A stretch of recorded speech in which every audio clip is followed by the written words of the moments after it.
I always knew my parents loved my younger brother more than they loved me, but I never thought they'd make me pay for it. Literally, with my own hard-earned money, scraped together over years of sacrifice and relentless work. From the time we were kids, Jake was always the golden child, the one who could do no wrong, the one whose mistakes were brushed aside like dust on an expensive rug, while I was held to a different, stricter standard, expected to be responsible, reliable, and endlessly forgiving. Growing up, I learned quickly that fairness was not a concept that existed in my household, not when it came to my parents and how they treated me versus how they treated Jake. When Jake broke a window playing baseball in the backyard, my father shrugged and said, "Boys will be boys," while I was the one forced to take money from my savings to pay for the repair. When Jake got caught cheating on a math test, my mother convinced the teacher to let him retake it, saying he was just stressed from family issues, while I was expected to tutor him for free, on top of my own homework, without so much as a thank you. It was always that way. Jake stumbled through life without consequences, while I was the one picking up the pieces, ensuring that our family image remained spotless, making sure my brother never truly faced the weight of his mistakes. I should have seen it coming, should have known that one day, the weight of that responsibility would be forced upon me in ways I never could have imagined. But back then I still believed that maybe, just maybe, my parents would wake up and see the imbalance, that one day they'd acknowledge everything I had done, everything I had given up to be the son they could depend on. I was wrong. Jake had always been reckless, but it got worse after high school, when he decided that college wasn't for him and started hanging around with the wrong crowd. Guys who spent their nights at bars, betting on sports games, flashing cash they didn't have, and talking big about how they were going to make it one day. He called it investing in himself. But I knew better. Jake wasn't investing in anything except bad habits and even worse decisions. I tried to warn him, tried to talk to him like a brother, but every time he laughed it off, calling me boring and too uptight, telling me I needed to learn how to have fun for once in my life. It was easy for him to say that when he had never faced real consequences for anything he had done. While Jake was out blowing money he didn't have, I was working late nights, grinding my way through college, taking shifts at a warehouse just to pay my tuition. I didn't have the luxury of figuring things out like he did. Every dollar I earned had to be stretched to cover books, rent, food, and the occasional moment of peace that I could afford for myself. Meanwhile, our parents— Hello everyone, I am very glad that you're joining this story. Subscribe, like and comment. Enjoy the story, smile more often. continued enabling him, throwing cash at his problems, bailing him out every time he got himself into trouble, never once asking him to stand on his own 2 feet. And then, one night I got the call that changed everything. It was late, past midnight, and I had just gotten home from another exhausting shift, my muscles aching, my mind foggy from lack of sleep. My phone buzzed on the nightstand, the screen flashing a number I didn't recognize. I almost ignored it, assuming it was a scam call, but something in my gut told me to pick up. "Hello," I answered, my voice rough from exhaustion. The voice on the other end was shaky, desperate. "Mark, it's me, Jake." I sat up immediately, feeling a wave of irritation and concern wash over me. It wasn't often that Jake called me directly. Usually if he needed something, he went through our parents first. That was how he operated, always letting them soften the blow before he came in with his requests. "What do you want?" I asked, already bracing myself for whatever nonsense he was about to unload on me. "I need your help, man," he said, his voice cracking in a way that sent a shiver down my spine. This wasn't just another one of his stupid mistakes. Something was really wrong. I messed up big time. I exhaled slowly, already dreading what was coming next. "How much do you need?" Silence. Then a deep breath on the other end of the line. 20 grand. The words hit me like a punch to the gut, my exhaustion evaporating in an instant. "You're joking," I said, hoping, praying, that this was just another one of his stupid games, that he was exaggerating, that he had misspoken. "I wish I was," he admitted, his voice barely above a whisper. "I bet on the wrong game, borrowed money from some guys I shouldn't have. They want it back. Now." I ran a hand through my hair, my mind racing. 20 grand. That was more than I had in my savings, more than I could even imagine handing over to Jake, knowing full well that it would never come back. "And why?" I said slowly, gripping the phone so tightly my knuckles turned white. "Do you think I would ever give you that much money?" There was another pause, and then, just as I expected, the real reason for his call became clear. "Mom and Dad said you'd help." Course they did. I closed my eyes, my head pounding, my frustration bubbling up to the surface. It was always the same story. Jake screwed up and I was expected to fix it. They never asked him to take responsibility, never made him deal with the consequences of his actions. It was always me, always my problem, even when it wasn't. They said you'd understand, Jake continued, his voice laced with the same entitled confidence he had carried since we were kids. They said you wouldn't let your own brother drown. I let out a bitter laugh, the weight of it all pressing down on my chest. You mean the way they let me drown every time I needed them? Come on, man, Jake pleaded, his tone shifting to desperation. You know I wouldn't ask if it wasn't serious. I knew that was a lie. Jake would always ask, always expect, always assume that no matter how badly he screwed up, someone would be there to catch him before he hit the ground. And for years that person had been me. But I wasn't sure if I could do it anymore. Mark, Jake said again, his voice trembling now. Please. I gritted my teeth, staring at the ceiling, knowing that this was only the beginning of something much worse. Because if I said yes now, I knew it would never end. And if I said no, I wasn't sure I'd be able to live with myself. I took a deep breath, my hands shaking as I made my decision. Fine, I said, my voice barely above a whisper. I'll see what I can do. As soon as I hung up the phone, I knew I had just made the biggest mistake of my life. The moment I hung up the phone, I knew exactly what was coming next, because it was never just Jake who needed something. It was always my parents too, standing right behind him, ready to demand, to guilt, to push me into a corner where the only escape was through my own self-sacrifice. It wasn't even an hour later when my phone rang again, this time flashing my mother's name across the screen, and even though I considered ignoring it, I knew better than to think that would make it stop. With a heavy sigh, I picked up, bracing myself for the conversation I didn't want to have but had no way of avoiding. Mark. My mother's voice was sharp, tinged with that familiar mixture of disappointment and expectation, as if she had already decided that I was being difficult before I even had the chance to say a word. Jake told me he called you, and I need to understand why you didn't immediately agree to help your own brother.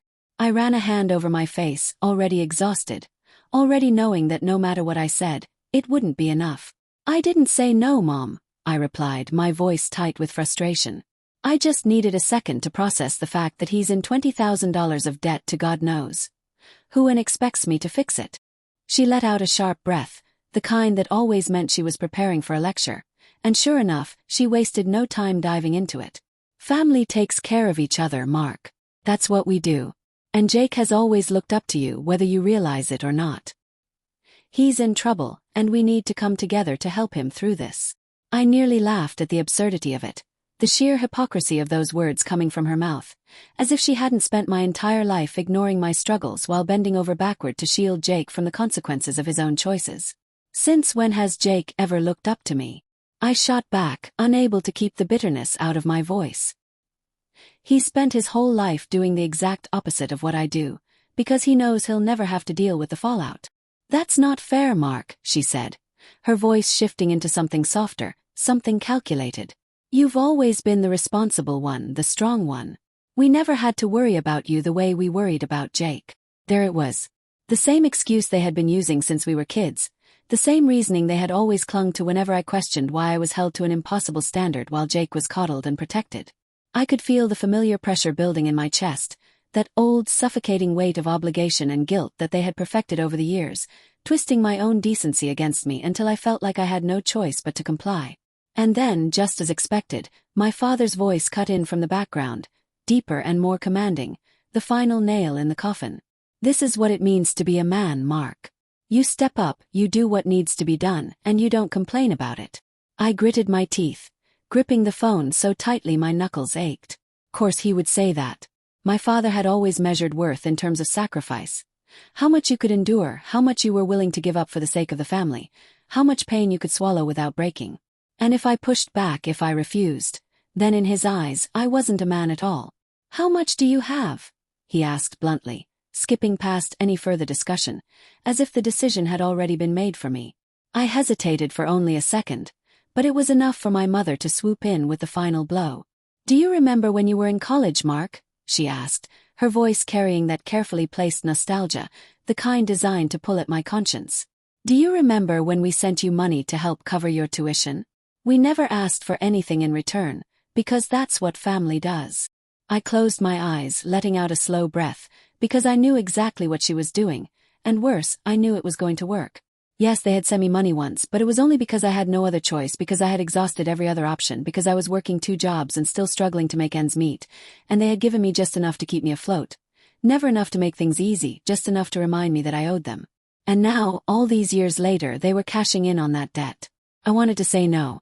I wanted to tell them that Jake wasn't my problem, that I was tired of paying for his mistakes, that I was done being the safety net they had spent my entire life weaving around him. But the words wouldn't come, because even as I burned with resentment, even as I knew I was being manipulated, I also knew what would happen if I refused. They would never forgive me. They would turn their backs, label me the selfish one, paint me as the villain who abandoned his own family in their time of need. I had seen it happen before. Had heard the way they talked about distant relatives who had dared to prioritize their own well-being over the expectations placed upon them. I didn't want to be like them. But I also didn't want to be alone. So I did what I had always done, I caved. "I'll cover it," I muttered, the words bitter on my tongue, my stomach twisting with the weight of my own surrender. There was a pause, and then my mother let out a relieved sigh, as if she had never doubted me for a second. "I knew you'd do the right thing," she said, her voice warm now, filled with the kind of affection that only seemed to surface when I was doing something they wanted. I barely heard the rest of the conversation, barely registered the details of how I was supposed to send the money, because all I could think about was the way my hands were shaking as I ended the call. It was done. I had just given up $20,000. Money I had worked for, money I had saved, money that was supposed to go toward my future, all to bail out my brother from a situation he had walked into willingly. And the worst part was that I knew, deep down, that this wouldn't be the last time. Because Jake wasn't going to change. And my parents weren't going to stop expecting me to fix his problems. And no matter how much I gave, no matter how much I sacrificed, it was never going to be enough. A few days later, as I was sitting in my car after work, exhausted and running through the mental list of all the things I would now have to put on hold because of that money, my phone buzzed with a text from an unknown number. "Hey Mark, it's Alex. Jake said you covered his debt. Just wanted to say thanks, man. He's lucky to have a brother like you." My stomach twisted at the name. Alex. One of Jake's gambling buddies. One of the guys who had encouraged him to keep betting, keep playing, keep pushing his luck until he had nothing left. And in that moment, as my grip tightened around the phone and my pulse pounded in my ears, the realization hit me like a freight train. Jake hadn't stopped gambling. It wasn't a one-time mistake. I had just paid off a debt that wasn't even the worst of it. And for the first time in my life, I felt something I had never allowed myself to feel toward my own brother. Rage. I should have known that the money I gave would disappear just as quickly as the excuses my parents made for Jake, that every dollar I had worked for, saved for, sacrificed for would mean nothing to someone who had never felt the weight of real responsibility. The text from Alex had barely sunk in before I found myself in a tailspin of frustration, betrayal, and that familiar, sickening realization that I had once again been played for a fool. I didn't want to believe it, didn't want to accept that my own brother would look me in the eye, promise he had learned his lesson, swear that this was the last time, only to turn around and keep making the same reckless choices that had landed him in trouble in the first place. But deep down I knew the truth. I had known it for years, even if I had been too stubborn, too hopeful, or too desperate for my parents' approval to admit it to myself. That $20,000 I had given him, the money I had bled for, the money I had planned to use to finally move out of my cramped apartment and into a home of my own, was gone in less than a week. I found out when I got a call from one of his so-called friends, a guy named Nate, who sounded far too amused for someone delivering bad news. "Man, Jake told us you came through for him big time," he said, laughing like this was some kind of joke. "Didn't know you were so generous, bro." He was back at the tables the next night, acting like a damn king. I could barely breathe as I listened to him talk, my grip tightening around the phone until my knuckles ached, my pulse hammering in my ears so loudly I almost couldn't hear what he said next. "Not gonna lie though, he's on a bad streak again. Maybe you want to remind him that luck runs out." I didn't even answer. I hung up the phone, threw it onto the passenger seat of my car, and sat there in complete silence, staring at the empty parking lot outside my office, feeling something inside me snap. It wasn't just about the money. It wasn't just about the lies. It was about the years, the decades, of being the responsible one, the forgotten one, the one they leaned on but never saw. It was about the way my parents had raised me to believe that my worth was tied to how much I could give, how much I could endure, how much I could swallow down without ever letting it break me. I could already hear the excuses forming in their mouths, could already imagine my mother's voice, full of that artificial sweetness she always used when she needed something from me. "He's just lost, Mark. He doesn't mean to hurt anyone. You know how much he looks up to you. I could hear my father, too, dismissive and cold as always, acting like this was just another problem I needed to handle. It's not a big deal. Just talk to him, make him see reason. You've always been the smart one. The smart one. The strong one. The one they didn't have to worry about. I drove straight to their house, not even thinking about what I was going to say, my hands gripping the steering wheel so tightly that my fingers felt numb.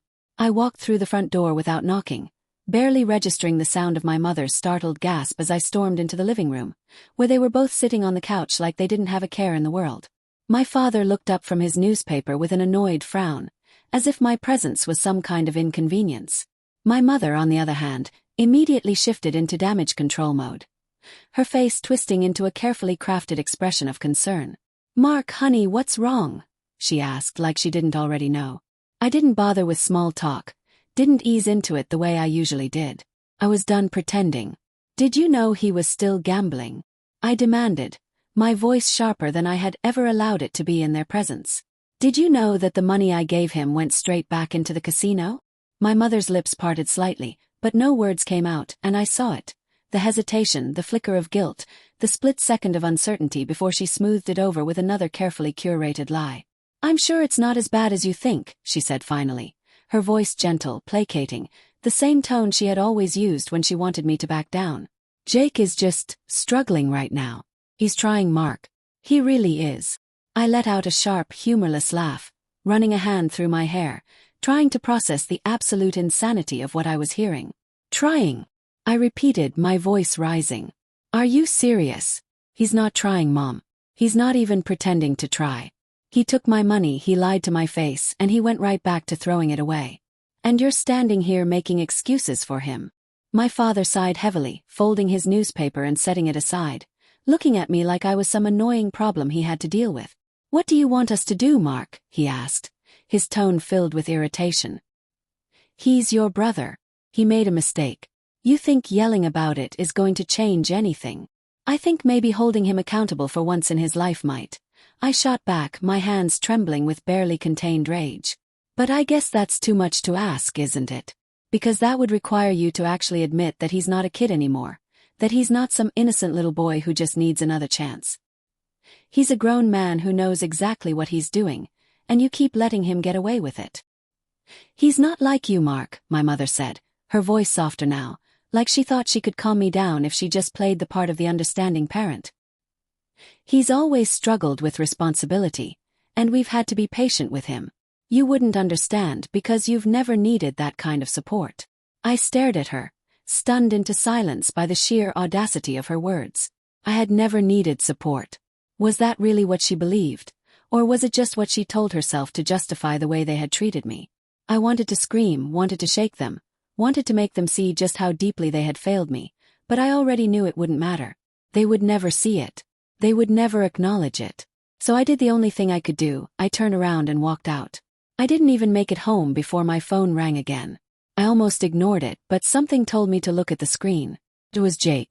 I let out a slow breath, my chest tight, my head pounding, and I answered, already knowing it was going to be bad. "Mark," he said, his voice shaking, and for the first time I heard something in his tone that I had never heard before. Panic. "Mark, I messed up again. Need you. Please." And just like that I knew. This wasn't over. Not even close.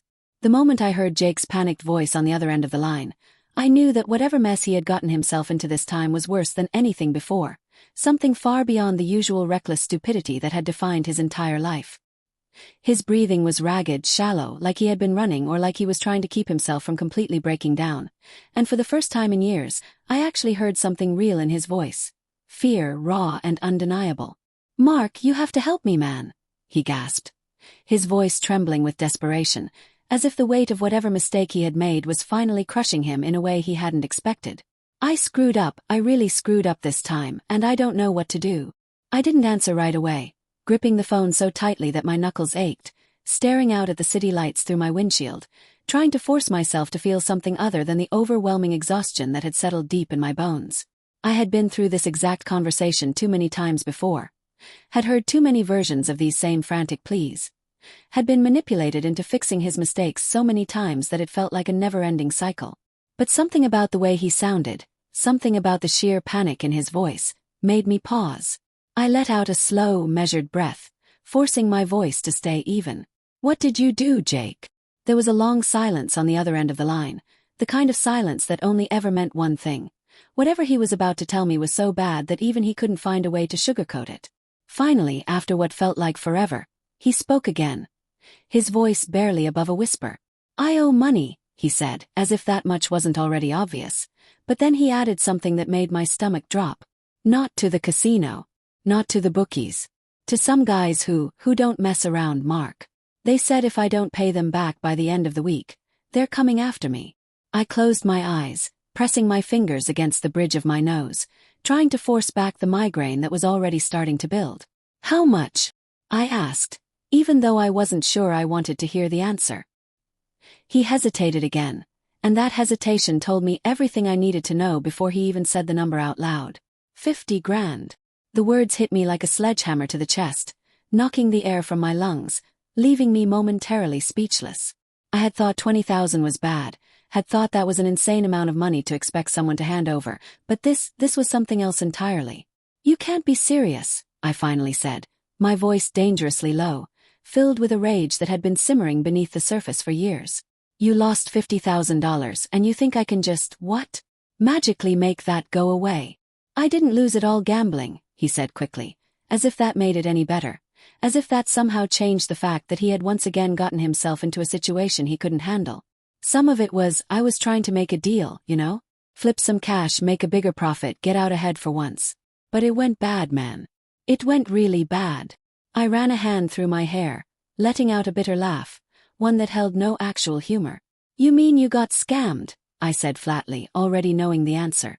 Jake didn't respond right away, but his silence was all the confirmation I needed. "Mark, please," he said, his voice breaking now, that same desperate, pleading tone he had used 100 times before. "I don't have anyone else. If I don't pay them back, I don't know what's gonna happen to me." I wanted to tell him that this was his problem, that he had dug his own grave and that it wasn't my responsibility to pull him out of it. I wanted to remind him that I had already given him more chances than he ever deserved, that I had already sacrificed more for him than anyone ever should have. But before I could say anything, I heard my mother's voice in the background, sharp and urgent. "Is that Mark?" she demanded, and then before Jake could stop her, she had taken the phone from him. "Mark, honey, you need to help your brother." I felt something inside me snap, the last frayed thread of patience I had been holding on to finally breaking. "No," I said, the word feeling foreign on my tongue, feeling like something I had been afraid to say for too long. There was a stunned silence on the other end of the line, as if she had never even considered the possibility that I might refuse. Then, in a voice thick with disbelief, she said, "What do you mean, no?" "I mean no," I repeated, my pulse pounding in my ears, my body tense with years of pent-up frustration. "I mean I'm not doing this anymore. I'm not handing over another cent. I'm not fixing his mess. I'm not saving him from himself. I'm done." My mother let out a sharp breath, and when she spoke again, her voice had changed, shifting from shock to anger in an instant. "Mark, I did not raise you to be this selfish," she snapped, her words laced with disappointment, the same disappointment she had always reserved for me whenever I didn't fall in line. "Your brother is in danger, and you're just going to turn your back on him?" I clenched my jaw, gripping the phone so tightly that I thought it might crack. "You turned your back on me a long time ago," I shot back, my voice shaking now, not with fear, but with a fury I had been swallowing for years. "Every single time I needed you, every single time I was struggling, every single time I begged for even half the support you've given Jake, you ignored me. But now, when he's finally facing the consequences of his own actions, I'm supposed to drop everything and save him. Again." "That's different, Mark," she said, and the sheer audacity of it, the sheer blindness, nearly made me lose control. "Yeah," I said, my voice cold. "It is." And then I hung up. I sat there for a long time after that, staring at my hands, at the phone in my lap, at the quiet, empty space around me, feeling the weight of what I had just done settle over me like a crushing force. I knew what was coming next. I knew they would never forgive me for this. I knew that, in their eyes, I had just declared myself an enemy of the family. And for the first time in my life, I didn't care. I started the car, drove away from that conversation, and made a decision right then and there. I was done. I didn't know what it was going to cost me, But whatever the price was, I was finally willing to pay it. The silence that followed my refusal to help was heavier than anything I had ever experienced before, stretching across days and then weeks, filling every empty space where my parents' voices used to be, leaving behind only the quiet weight of what I had done. I had expected the calls, had braced myself for the inevitable barrage of guilt-laden messages, the furious demands that I reconsider, the desperate attempts to pull me back into the role I had spent my entire life playing. But instead I got nothing. No angry voicemails, no texts dripping with manipulation, no tearful pleas begging me to think of my family. And that, more than anything, told me exactly where I stood. I should have felt relieved, should have felt lighter now that I was no longer carrying the burden of my brother's failures on my shoulders, now that I had finally done what I should have done years ago and drawn a line they couldn't cross. But there was something about the silence that unsettled me, something about the way it stretched out like a storm waiting to break, like they were planning something, waiting for the perfect moment to strike. At first, I tried to move forward, tried to focus on my own life for once, to throw myself into my work, into the plans I had been putting off for years, into the small but significant steps toward building something for myself that wasn't constantly being drained by someone else's irresponsibility.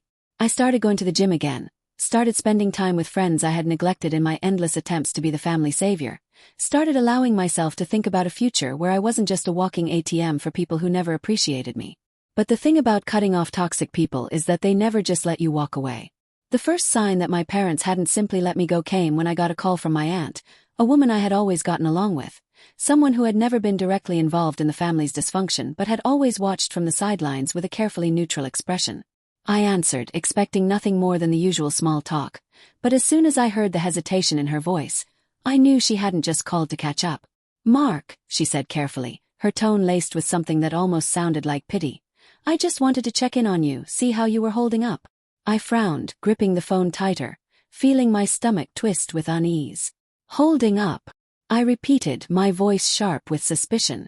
"Why wouldn't I be holding up?" She let out a small sigh, the kind that told me she had been dreading this conversation.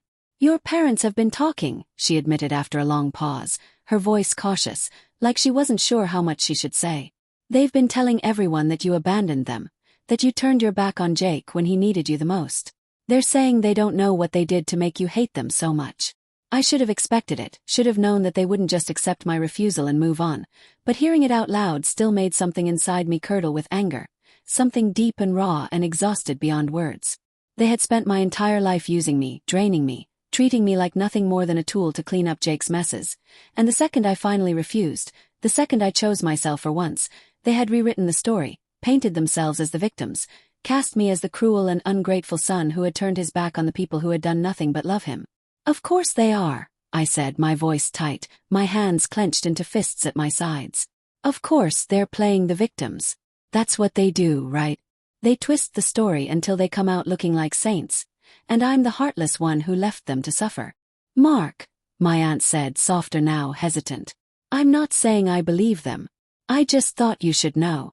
I swallowed hard, forcing myself to unclench my jaw, to breathe past the familiar sting of betrayal. "Thanks," I muttered, my voice hollow. "I appreciate it."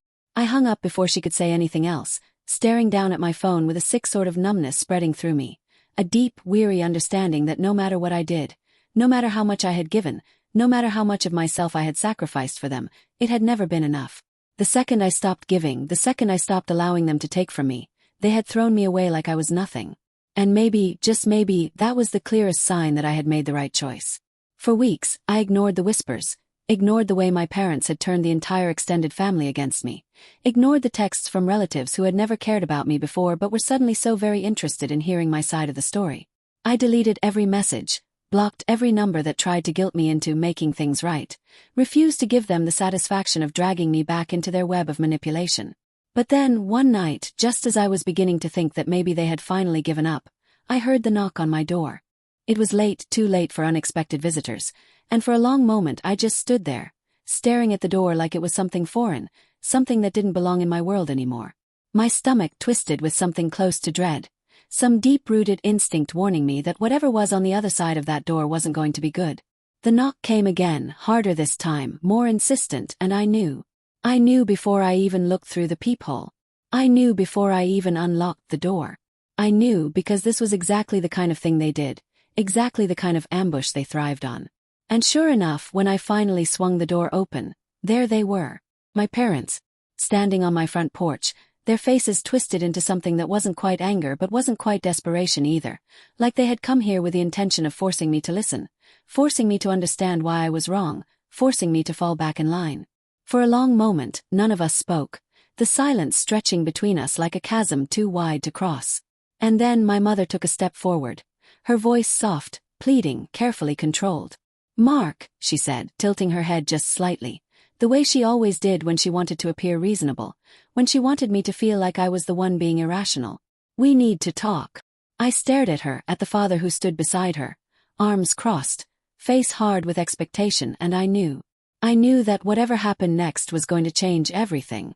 And for the first time in my life, I wasn't afraid.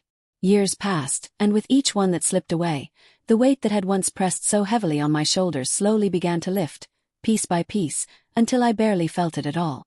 Cutting ties with my family had been the hardest decision I had ever made, one that had left me sleepless for months, haunted by the echoes of their accusations, by the guilt they had planted deep inside me, by the constant, nagging voice in the back of my head that whispered I was a terrible person for walking away. But as time moved forward, as I built a life that was finally my own, as I learned what it meant to live without the constant pressure of fixing other people's mistakes, I realized something that had taken me far too long to see. I had spent my entire life believing that love was something you earned, something you proved through sacrifice, something that only existed if you were willing to bleed for it. But love, real love, wasn't conditional. It wasn't a transaction. It wasn't something that could be used as a weapon or dangled like a prize that you could only claim if you bent yourself into the shape someone else wanted. And the people who had raised me, the people who had spent years draining me of everything I had never truly loved me. Not in the way that mattered. I built something better for myself, something stronger, something that no one could take away from me. I worked harder than ever, poured everything I had into my career, into friendships that weren't built on obligation, into a future where I didn't have to constantly look over my shoulder, waiting for the next disaster to land at my feet. And as I built, as I grew, as I became someone who was no longer shackled by guilt, I heard less and less about the family I had left behind. Occasionally, I would hear a passing comment from a distant relative, a hushed mention of Jake still struggling, still chasing something he would never find, still looking for a shortcut that didn't exist. He had burned through every lifeline, had spent every favor, had become exactly what I had always known he would. Someone who took and took until there was nothing left. My parents had kept enabling him, had refused to let him face the consequences of his own actions, had thrown every bit of help they could muster at him in a desperate attempt to save him from himself. But it was never enough because people like Jake didn't want help, not really. They wanted a safety net, something to catch them when they fell, something that ensured they never had to learn how to stand on their own. For a long time I thought that would be the end of it. That I had made my choice, that I had walked away and would never have to deal with them again. But karma has a funny way of circling back around, of reminding people that they can only take from others for so long before they finally run out of people to drain. It was a quiet evening when I got the call, a number I didn't recognize flashing across my screen, and for a moment I considered ignoring it, assuming it was another spam call. But something in my gut told me to answer, and the second I heard the voice on the other end, I knew exactly what this was. "Mark." My mother's voice was softer than I had ever heard it, stripped of its usual sharpness, its usual authority, filled instead with something almost fragile. "I know it's been a long time, but we need to talk." I leaned back in my chair, staring out the window at the city skyline, at the life I had built far away from them, at the quiet peace I had found in their absence, and I already knew what was coming. "What do you want?" I asked, my tone flat, uninterested, devoid of any of the warmth I used to force into conversations with her. There was a pause, just long enough to tell me she was choosing her words carefully, just long enough to tell me she knew this wasn't going to be easy. "Your father and we're in trouble," she finally admitted, her voice shaking just slightly, just enough to sound rehearsed but not quite convincing. "We made some bad investments, had some unexpected medical bills. Things have been really difficult, Mark. We just need a little help getting back on our feet." I closed my eyes for a moment, inhaling deeply, letting the words sink in, letting the sheer irony of them settle in my bones. They had thrown me away the second I stopped being useful, had rewritten history to paint me as the villain, had poisoned every relationship I had within the family in their desperate attempt to make me the bad guy. And now, after all these years, after all the pain and manipulation and betrayal, they had come crawling back, expecting me to save them. "After all," she continued, her voice taking on that familiar, sickeningly sweet tone she always used when she was trying to manipulate me. Family helps each other, right? A slow smile curled at the edges of my lips, a quiet, knowing kind of smile, the kind that comes from finally seeing things clearly, from finally understanding exactly who and what you are dealing with. Because that was it, wasn't it? That was the entire foundation of my relationship with them. The entire reason they had ever kept me around, because I was useful. Because I was the responsible one, the reliable one, the one who could be counted on to sacrifice himself over and over again. And now, when they had finally run out of people to use, they had come back to me, not because they cared, not because they had realized their mistakes, not because they regretted how they had treated me, but because they had no one else. I let the silence stretch between us, let her sit in the weight of it, let her feel, for just a moment, what it was like to be the one begging for something and getting nothing in return. "Mark," she prompted, her voice breaking slightly, as if she was starting to realize that this conversation wasn't going to go the way she had hoped. I exhaled slowly, my smile widening just slightly as I leaned forward, resting my elbows on my desk, savoring the moment, savoring the justice of it, savoring the undeniable proof that I had made the right decision all those years ago. "Sorry, Mom," I said, my voice dripping with the same false sympathy they had always used on me, the same empty kindness they had wielded like a weapon whenever it suited them. "I'd love to help, but you know how it is. We all have to take responsibility for our own choices." I heard her inhale sharply, heard the stunned silence that followed, heard the way her breath hitched as she struggled to find a response. I didn't give her the chance. "Good luck," I added, and then, with the same ease with which they had discarded me all those years ago, I hung up the phone. And this time I felt absolutely nothing. The moment I hung up the phone, I knew that wouldn't be the last I heard from them, knew that my parents weren't the type to simply accept defeat, to acknowledge the reality of the situation, to sit in the consequences of their own actions without trying to drag someone else down with them. They had spent their entire lives bending people to their will, manipulating, guilt-tripping, spinning stories until they were the victims, always finding a way to make their problems someone else's responsibility. And now, for the first time, they had no leverage, no power, no control over the person they had always relied on to save them. I expected the next attempt to come soon, but even knowing them as well as I did, I wasn't fully prepared for how quickly they moved. Less than 24 hours after I had denied them help over the phone, I heard the sharp, insistent knocking at my front door, loud and desperate, the kind of knocking that told me they weren't going to leave quietly. I didn't even need to look through the peephole to know who it was. For a long moment I just stood there, staring at the door, letting the sound of their knocking fill the space around me, letting it remind me of all the times I had been the one desperate, the one in need, the one left standing in the cold with no one willing to help. I thought of the nights I had struggled through school on my own, working 2 jobs just to survive, while they had spent their money bailing Jake out of his latest disaster. I thought of the times I had asked them for support, only to be told that I was strong enough to handle it on my own, that I didn't need help, that I was the responsible one, the capable one, the one who should be grateful for not being a failure like my brother. And now, here they were, standing on the other side of my door, waiting for me to be the son they had always demanded I be, expecting me to put everything aside, to sacrifice my peace, to dig into my pockets and fix their problems the way I always had. I took my time opening the door, making sure they knew that I wasn't eager to see them, making sure they felt the weight of what they were asking before I even said a word. And when I finally pulled the door open, the first thing I saw was my mother's face, carefully arranged into an expression of heartbreak, her eyes already welling up with tears, as if she thought that would be enough to break me down. "Mark," she whispered, her voice trembling, her hands clasped together in front of her chest like she was praying for a miracle. "Please, can we just talk?" I leaned against the doorframe, crossing my arms over my chest, taking in the sight of the 2 people who had spent years using me, draining me, expecting me to clean up the wreckage of their bad decisions without ever once offering me anything in return.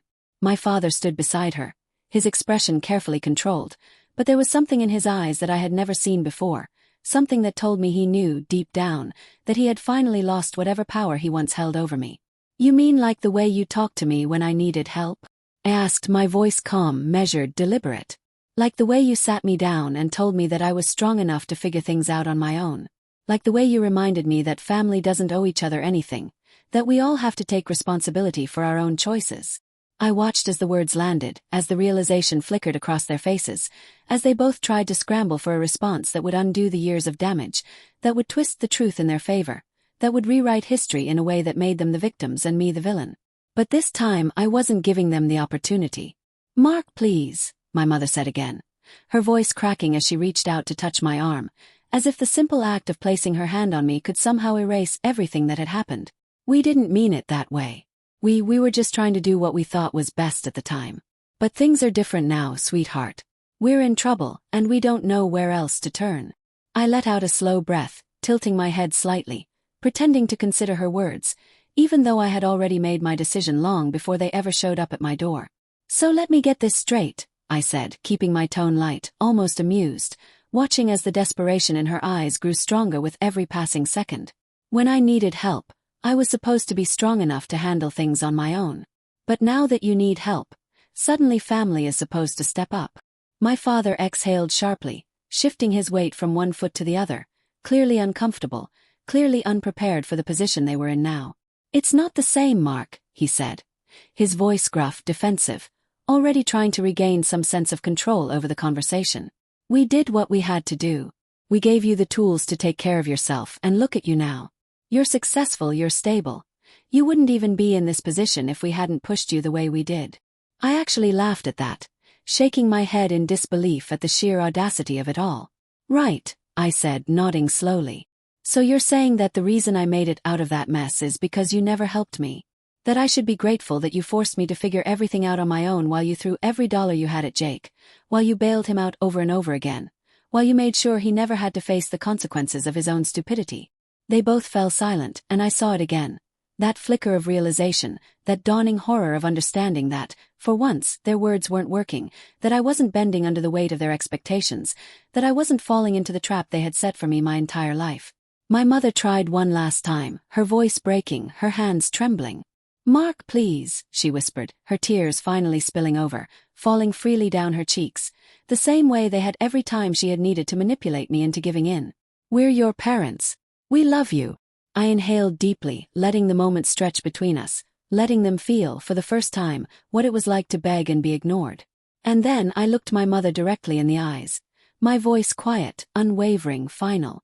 Family only matters when it's convenient for you.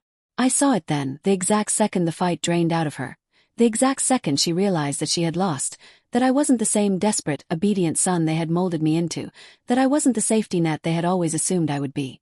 And without another word, without another glance, I stepped back, closed the door, and locked it behind me. This time, when the silence followed, it felt like freedom.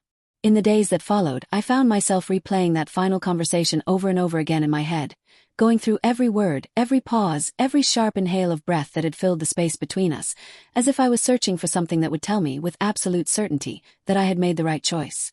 I told myself that it didn't matter what they thought of me anymore, that I didn't need their approval, that I had done what was necessary to protect myself, but there was still that nagging voice in the back of my mind whispering that maybe, just maybe, I had gone too far.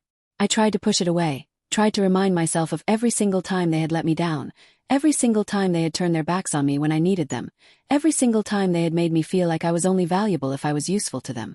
But even as I listed all the reasons why I had been justified, there was still that lingering question, that quiet, unwanted thought that kept creeping back, and no matter how much I tried to bury it. Had I become just as cold as they were? For my entire life I had told myself that I was different from them, that I wasn't like my parents, that I wasn't like Jake, that I was the one who did the right thing even when it was hard. And yet, when they had come to me, when they had stood on my doorstep looking at me with desperation in their eyes, when they had begged me to help them, I had walked away without a second thought. Wasn't that exactly what they had done to me, time and time again?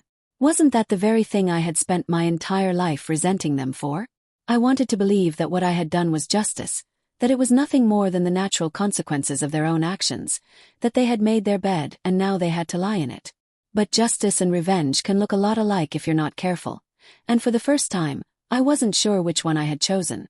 I thought about Jake, about where he was now, about how much worse his life had become since the last time I had spoken to him.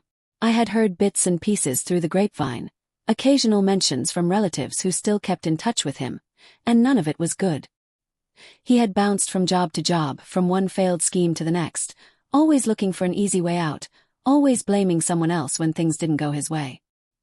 He had burned through every relationship, had driven away every person who had ever tried to help him, had become a ghost of the reckless, charming kid he used to be.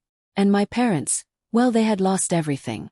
I had thought once that losing their money might finally force them to change, that maybe, just maybe, they would finally look in the mirror and see the damage they had done, that they would take responsibility for their own mistakes instead of always looking for someone else to fix things for them.